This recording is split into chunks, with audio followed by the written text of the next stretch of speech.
विकलानी madam, Bhavesh Mehta जी,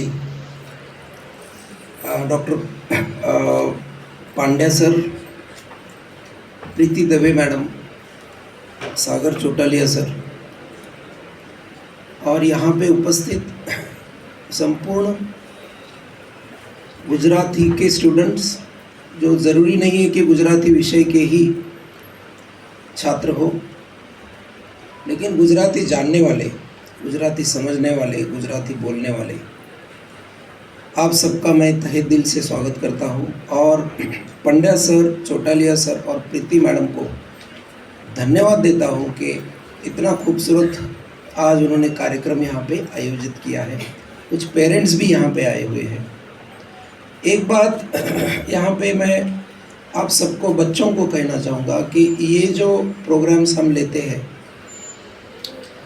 ये हमारे अंदर, हमारे मन में, दिल में उतारने के लिए होता है। अपनी संस्कृति, अपनी भाषा, खास करके मातृभाषा को दिल में उतारने के लिए होता है।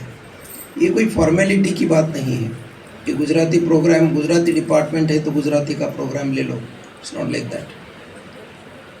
आपको ये सारा आना इसलिए ज़रूरी है और आपको गुजराती का अभिमान लगना इसलिए ज़रूरी है क्योंकि अगर अपनी भाषा जीवित रहती है तो संस्कृति जीवित रहती है, और संस्कृति अगर ज़िंदा रही तो ही हमारा अस्तित्व ज़िंदा रहता है। आपने देखा होगा जिन जिन देशों को इतिहास में दूसरे देशों ने गुलाम बनाया है, सबसे पहले उनकी संस्कृति को मार डाला। हमारे साथ भी यही हुआ। जब बाहर से लोग आए तो पहले उन लोगों ने हमारा नाम बदल दिया, हमारे देश का नाम बदल दिया। हमारा नाम क्या है? भारत है। उन्होंने हमको नाम क्या दिया? इंडिया।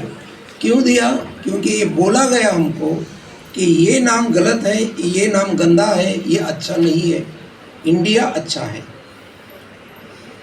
और फिर हमें भी ऐसा लगने लगा, जो रूरल, जो गांव खेड़े के लोग होते हैं, जो अनपढ़ गंवार होते हैं, उनको तो ये बात पट ही गई, लेकिन पढ़े लिखों को भी पटने लगी। और प्रॉब्लम इसका ये हो गया कि हमें आज तक ये बात समझ में ही नहीं आई है कि इंडिया का भारत होना क्यों ज़रूरी है। फिर से भारत को भारत कहलाना क्यों ज़्यादा ज़रूरी है। ये सिर्फ भाषा का प्रश्न नहीं है, ये हमारे अस्तित्व का, हमारी संस्कृति का, हमारे स्वाभिमान का प्रश्न है। इसलिए ज़्यादातर कोशिश करके यहाँ से आगे, भले ही सरकार जब करना है तब करे, जब हम अपने देश का, अपनी मातृभूमि का जब उल्लेख करें तो भारत कह के ज़्यादा से ज़्यादा जगह पे कोशिश करिए। हमारी ज़ुबान को भी आदत नहीं हुई, हम इंडिया कह के, इंडिया इजी लगता है, भारत में थोड़ी सी ताकत ज़्यादा लगती है। भारत है ही ताकतवर, तो ताकत तो ज़्यादा लगने वाली है। तो ये तो हो गई भारत की बात। जहाँ पे आपकी मातृभाषा का संबंध आता है, वो भी जिंदा रहनी चाहिए। भारत का सौंदर्य इस बात में है कि यहाँ पे इतनी सारी भाषाएं और इतनी सारी संस्कृतियाँ होने के बावजूद भारत की एक अपनी धारा है, भारत की एक अपना स्वभाव है, भारत का एक अपना अंग है, एक अपना इमेज है। और ये सारी दुनिया के आंखों में खटकने वाली बात है, क्योंकि दुनिया को अभी तक समझ में ही नहीं आया कि भारत में इतने सारे लैंग्वेजेस, रिलीजन्स और इतने सारे कल्चर्स होने के बावजूद ये लोग इतने शांति से रह कैसे लेते हैं। ये झगड़ते क्यों नहीं आपस में? अभी आपको मिसाल के तौर पर दे दूं तो एक बार फ्रांस के जो प्रधानमंत्री थे, यूएस काउंसिलेट में जाकर के उन्होंने इंग्लिश में भाषण दिया। जब वो वापस फ्रांस गए तो उनके खिलाफ प्रोटेस्ट हुआ था। एक क्या कहते हैं उसे, प्रोटेस्ट हुआ था। प्रोटेस्ट भी हुआ और उनके खिलाफ वो जो होता है ना, मोशन लाते हैं, वो नो कॉन्फिडेंस मोशन। उन्होंने बोला कि रिजाइन कर दो, तुम्हारे अपने भाषा का तुमको जो है कोई ये नहीं है, कोई अभिमान नहीं है। ये इतनी इम्पोर्टेंट भाषा होती है। तो इसलिए भाषा, अपनी मातृभाषा, इसे मातृभाषा ही मत कहिए, इसे संस्कृत भाषा कहिए, इसे अपने डीएनए की भाषा कहिए, जो अपने डीएनए के अंदर होती है। और मैं आप लोगों को ये भी कहना चाहूँगा कि किसी भी भाषा में आप अपना करियर बनाइए, मातृभाषा का दान ज़रूर वापस दे देना। जो भी लिखना हो ज़िंदगी में क्या बात। अपनी मातृभाषा में लिखना, जिस किसी मातृभाषा में हो। आपका धर्म कोई भी हो, लेकिन मातृभाषा एक ही होती है। धर्म की कोई मातृभाषा नहीं होती, मातृभाषा अपनी होती है, माँ की भाषा होती है, और उसका दान हमें वापस देना ज़रूरी होता है।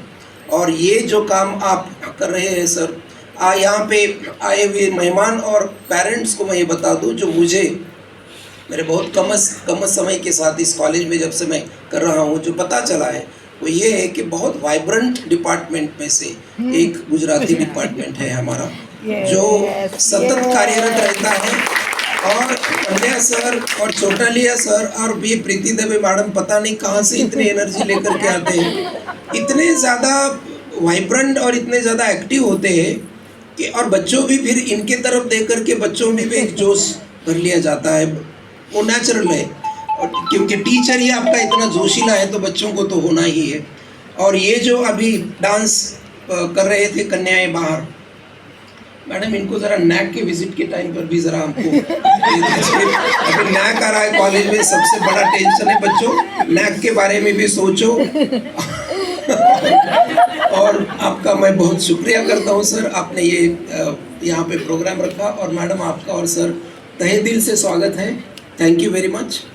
और मैं आपकी लीव चाहता हूँ यहाँ से जाना, क्योंकि बाहर 2 प्रोग्राम और है मीटिंग में, तो I have to attend them. Thank you very much बच्चों, ऐसे ही करते हैं।